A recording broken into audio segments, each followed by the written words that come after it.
Émotionnel ou rationnel? En accord ou à l'opposé? Les rencontres de l'heure. Alexandre Dubé est avec nous. Alex, bonjour. Salut Benoît. Bonjour. Pour une fois, on commence la semaine avec une nouvelle pas pire. Une école qui se dépoussière, puis qui arrive, puis qui dit voici, on va aborder un réel problème auquel font face les adolescents ici, maintenant. Ça, bravo quand même. Oui, ça, il faut souligner ça, tu as entièrement raison. Puis des intervenantes comme la dame à qui tu as parlé, il en faudrait davantage parce que c'est vrai que c'est rendu un véritable fléau chez les jeunes et son approche est intéressante, là. Elle dit les choses comme elles sont. Bon, pas une question de mettre dans Watt, là, d'expliquer clairement la situation aux jeunes qui sont assez intelligents pour comprendre, mais des fois, c'est juste une méconnaissance là, de la plateforme, puis aussi du fait que c'est pas parce que tu fais confiance à quelqu'un maintenant que ce lien de confiance-là sera toujours là. Hein? Non, c'est fragile, il y en a qui sont mal intentionnés, ouais, puis tu peux avoir des conséquences. Puis, alors moi, je pense que c'est un enjeu qui est important parce que ça crée trop de ravages, Benoît, là, chez les jeunes, dans les familles également. Alors oui, chapeau, il faut souligner ça, tu as entièrement raison. Violence dans le métro. Est-ce qu'il y a des nouvelles? Est-ce qu'il y a une intervention soudaine? Est-ce qu'on a trouvé la recette miracle? Je sais pas. J'ai l'impression que tu n'as pas ma bonne liste de sujets. Mais. C'est quoi? C'est pas... Ah non, c'est le 5 avril. Ben non. Je les ai pas. Ah oui, je l'ai, OK. Parce que je ne l'avais pas. OK. Bon, là, tu veux parler de le métro, c'est pas réglé de toute façon. Là, ça donne rien. Non, c'est pas réglé. Il y a rien de nouveau. As-tu tes lunettes, là, pour aujourd'hui? C'est là, Benoît, que tu reconnais tes vrais amis. Ah oui? Qui t'en a fourni? Et on me les a pas chargés 100$ comme un certain Benoît Dutrisac, le sacramouille des sacramouilles, qui voulait me refiler une de ses paires supplémentaires. Je dois remercier Mario Dumont et Marie-Claude Barrette, des gens prévoyants, des gens généreux. Et grâce à eux, je vais pouvoir admirer l'éclipse en toute sécurité comme ça. Ça me fait bien, hein? Un petit côté David Bowie ce matin. Ah oui, t'as entièrement raison. Puis donc, ça c'est important. Puis, vérification dernière minute, là, si jamais vous en avez là, à la maison, là, ça prend l'inscription ISO 12312-2. Donc, puis des gens fiables. Mario et Marie-Claude. On le sait bien. Ils sont faits. Ils te les ont donnés, hein? Qui veut profiter. Je te dis une chose. Monsieur. Je les connais un peu les deux, hein? Un élastique après ça. Check bien ça. moi, c'est 100$, puis on n'en parle plus après, là. Mais là, c'est ça. Bon, tant mieux. Benoît, oui. Je fais partie, moi, de ceux, je ne sais pas si vous êtes comme moi aussi, moi, mon intérêt et ma fébrilité a augmenté, je te dirais, plus on s'est approché de la date du 8 avril, parce que, j'ai fait plusieurs entrevues avec des spécialistes, avec des passionnés, puis ces gens-là ont eu une contagion positive sur moi.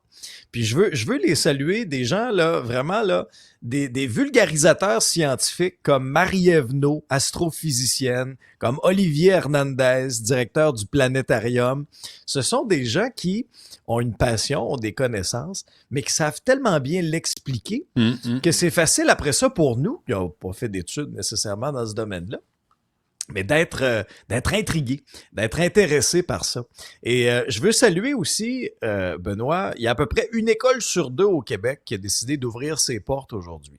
Donc, dans 50% des écoles, on a pris la décision de dire, malgré toutes les craintes de poursuite, de la part de certains ronds de cuir, certains fonctionnaires du ministère de l'Éducation qui ont énervé tout le monde avec leurs consignes, qui ont pris la décision d'ouvrir les portes, d'organiser des activités, d'organiser des activités de vulgarisation scientifique pour les jeunes. Il ne faut pas oublier, tu sais, quand on voit là, des Farah Alibé, quand on voit des David Saint-Jacques, là, puis on est très fiers de leurs accomplissements qu'ils ont fait à l'âge adulte, mais ces gens-là, à un moment donné, ont été intéressés par un prof, par un passionné de sciences, qui a allumé un petit quelque chose chez eux, qui ont confirmé une passion et un intérêt. Alors, moi, je veux le saluer, ça, aujourd'hui. Mais tu fais bien, puis je te relance là-dessus, parce que j'ai voulu le faire, puis vraiment, Hubert Reeves est décédé.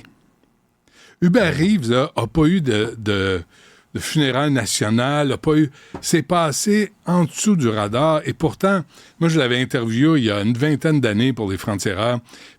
Puis il m'avait tellement impressionné. C'est vrai quand on rencontre des gens comme ça, puis j'avais dit comment on s'intéresse, comment on commence à s'intéresser. Puis il disait, regardez la carte du ciel avec vos enfants. Tu sais, la grande ours, la petite ours. Tu sais, commencez par ça, puis après, vous allez pouvoir vous... Mais c'était un être qui a élevé le Québec, Hubert Reeves. Il est malheureusement décédé l'automne passé, puis on n'en a pas parlé. Hein? On n'a pas souligné plus qu'il faut son décès, alors qu'on aurait dû le faire. Tu fais bien de le dire, je suis entièrement d'accord avec toi. Je trouve que comme adulte, oui, on a une responsabilité envers les plus jeunes. Des fois, il y a j'entends, moi, des commentaires. Ah, ben c'est ça, les jeunes ne s'intéressent plus à rien. C'est pas vrai. On a un rôle comme adulte, les intéresser, d'ouvrir les horizons.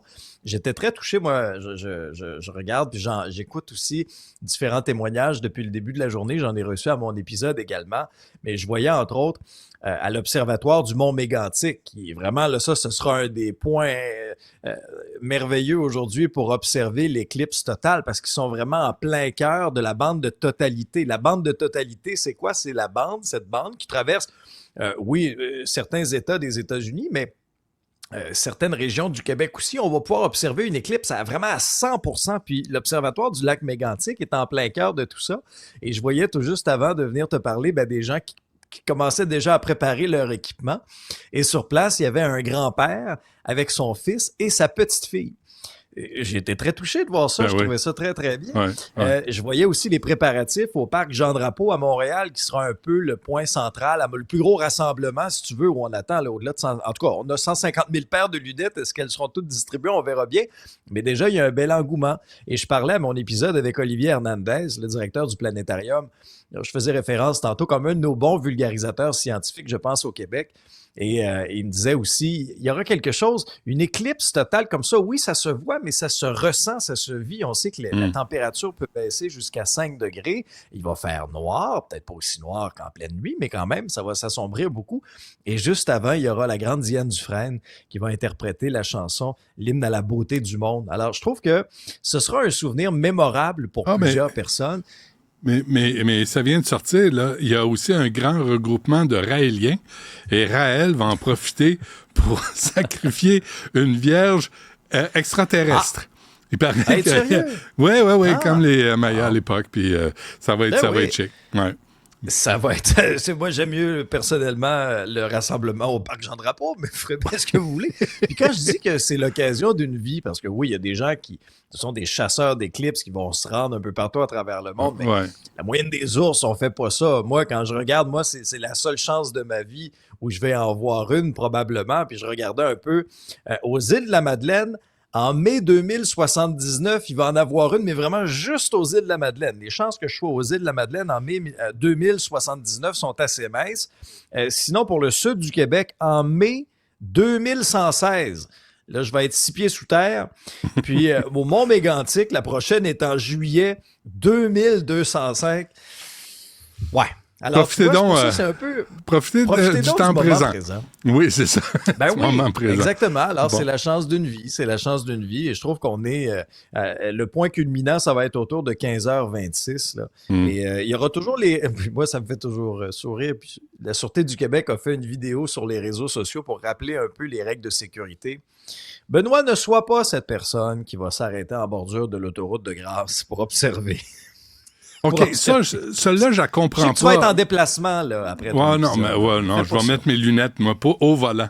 Tu sais, je vais y aller à peu près. Je vais ressembler à Ray Charles plus que d'autres choses, mais explique-moi pourquoi la Sûreté du Québec, qui est tellement efficace sur tellement de points, surtout pour bloquer le boulevard des Caries à l'heure du midi, ça, ils sont forts. Ils sont pas capables d'organiser comme ils font pour les feux d'artifice à la ronde. Les gens se stationnent le long de la 132 puis regardent les feux d'artifice. On n'en a pas fait une intervention policière. Ils sont là, ils patrouillent, puis tout va bien. Là, tout à coup, on dit aux gens, arrêtez-vous pas. Pourquoi ils n'organisent pas l'inverse puis dire, on va s'organiser, rangez-vous, la Sûreté du Québec va être là, puis on va s'assurer que tout se passe bien. Mais la différence, Benoît, c'est que là, ça arrive en pleine heure de pointe versus tes feux d'artifice qui sont, par exemple, le soir. Ben non, mais c'est à 3 heures l'après-midi.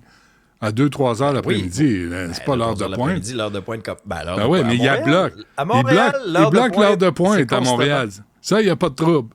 Mais les facilités en Beauce, ça, c'est compliqué.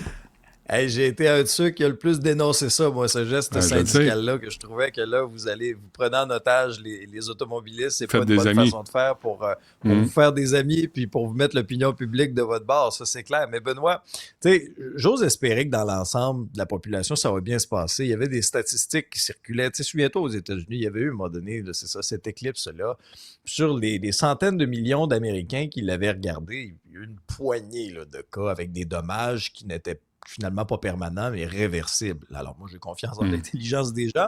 Et on aura vécu cette espèce de psychodrame alors qu'on voit la caricature du grec de Bernard Drinville, qui, lui, porte ceinture et bretelles. Hein. Lui, il a son masque, son loup sur les yeux, la boîte à chaussures, les lunettes à éclipse. Prenez pas de risque. J'entendais Marie Montpetit parler de l'incohérence du ministère de l'Éducation, puis je suis vraiment d'accord avec elle. T'sais. On voit là Bernard Drinville qui ne sait pas quoi faire, juste pour une éclipse, de coordonner ça à travers le Québec, dire on va en faire un projet, on ne reviendra pas là-dessus, un projet scientifique, mais ça, je trouve que l'image est à point, là, d'Y. C'est ça. Bernard Drinville ne sait pas quoi faire, sa boîte, c'est... Mais Benoît, est-ce que c'est Bernard Drinville qui ne sait pas quoi faire ou c'est son ministère qui est allé à un moment donné de directives alarmantes? Pas convaincu que ça faisait son affaire tant que ça. Moi, tu sais qu'il va être sur le terrain aujourd'hui, hein? Tout comme le premier ministre François Legault, j'espère juste qu'on leur forcera pas les deux à tourner leur pupitre dos aux fenêtres puis à se mettre la tête dans le bureau. J'espère qu'ils vont pouvoir être à l'extérieur avec comme une attaque nucléaire, là, imagine. Bon, rapidement, là, tu parlais d'amis, M. Poilievre, M. Trudeau. Poilievre a envoyé une lettre de bêtise à Justin Trudeau. Oui, puis c'est vraiment ça, hein? C'est une lettre de bêtise. Il n'y a rien de courtois dans cette lettre-là. Oh, Alors que Justin Trudeau nous fait son striptease, son effeuillage budgétaire à quelques jours du 16 avril, le budget fédéral, essentiellement, ce que M. Poilievre dit, Monsieur le Premier ministre, vous n'en valez pas le coup. Vous êtes responsable des coûts du logement qui ont doublé, le poids de la dette, vos déficits records ont fait grimper les taux d'intérêt en flèche, que le premier ministre actuel a ajouté plus de dettes que tous les autres premiers ministres réunis. Et là, il y va de 3 conditions à l'endroit de M. Trudeau. Couper la taxe sur les agriculteurs et la nourriture, en adoptant immédiatement le projet de loi C-234, bâtir des logements en mettant des cibles que les villes doivent suivre, sinon il n'y aura pas les fonds là, requis, parce que il y a une espèce d'incitatif, et de limiter les dépenses en appliquant la règle du dollar pour dollar. Donc, pour chaque dollar dépensé, il faut couper une pièce ailleurs. Et sans ça, les conservateurs du gros bon sens, dit Poilievre, n'accepteront pas de soutenir le budget si ces 3 conditions ne sont pas satisfaites. Sans grande surprise, j'ai pas l'impression que les conservateurs vont voter pour le budget, Benoît. Non. Mais quand on regarde, mais moi, ce que j'ai vraiment hâte de voir, là, c'est l'ampleur du déficit. Parce que j'avais la discussion avec Marc-André Leclerc. Marc-André qui tient la calculette très serrée, là, lui. Là. On est rendu à peu près à une 30aine de milliards. Là, aujourd'hui, c'est une annonce sur la défense. Tiens, M. Trudeau nous annonce enfin quelque chose dans ses champs de compétences. La défense. Il a retrouvé un peu son créneau, là. M. Trudeau, là, il s'est rappelé qu'il ne faisait pas de la politique provinciale, mais il fait ça essentiellement pour 2 raisons. Regagner le cœur de certains électeurs qui l'avaient porté au pouvoir, c'est-à-dire les jeunes et l'électorat féminin. Mais ce sera une catastrophe si, malgré tout ça, l'aiguille des sondages ne bouge pas pour M. Trudeau au terme de cet exercice-là, lui qui est à peu près 18 points derrière les conservateurs. On va voir ça, on va suivre ça. Merci, Alex. À demain. Salut, Benoît.